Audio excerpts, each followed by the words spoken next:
Hello and welcome. Welcome back to another No More PR and Marketing Bollocks video. I'm your host, Aaron Carpenter, and I'm joined by the author and curator, Bob Dearsley. Bob, thanks very much for joining us. Great to see you. Bob, today I'd like to ask you about differentiation.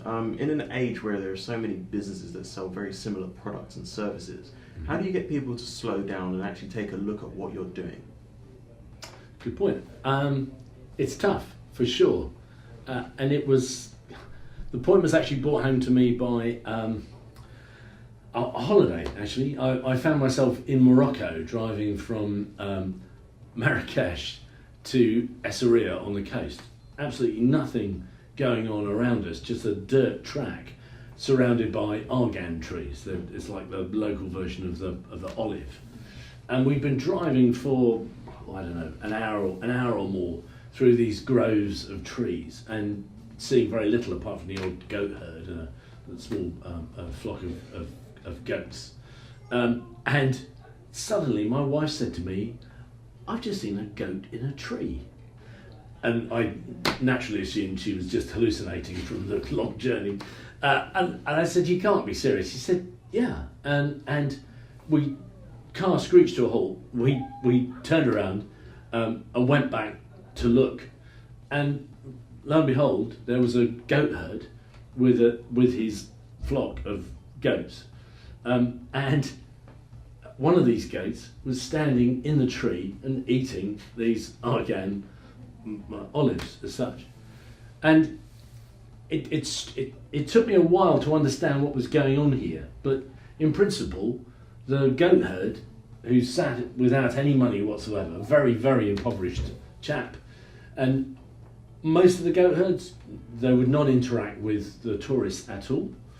And this one very smart individual who was trying to work out how on earth he could see these expensive cars flashing past him going from the coast back to the centre of the country. And how was he ever going to interact with them? And one day the light bulb comes on for him and he works out that one thing that might stop them would be to put a goat in a tree. And in their tradition, if you take somebody's photograph, it's usually very common to hand over a few local dinar just to thank the person, pay the person for that particular right or privilege. So suddenly he's moved from not being seen and not even being interacted with to where cars are stopping on a regular basis, handing him some money, taking photographs of his goat, which is quite happy, standing in the tree eating the argan olives from higher up the tree, where they're better and juicier anyway. And all of a sudden, his whole world has changed as a result of it. And rather than being completely impoverished, this guy now has effectively a new career, if you will.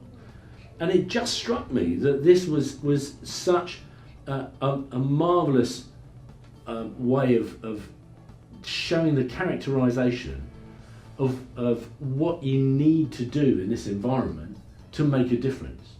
And if you imagine that the dozens of groves of argan trees are the internet, the World Wide Web, so much of the same information spread about, that the only way to differentiate yourself is to do something different. To stand out from the crowd by putting a goat in a tree. And that's the type of inspiration you've got to look for you and as a marketeer, for you and your company, to make a difference, to get seen, and for people to slow down on the World Wide Web and interact with you. And if you don't do something different, you're just another tree. So in essence, Bob, your tip to anyone watching is, if they want to differentiate their business and their services, put a goat in a tree. Absolutely. Bob, thank you very much for that advice. Thank you very much for joining us on No More PR Marketing Bollocks. We'll be back again next week with another video. See you then. Thanks, Aaron. No problem.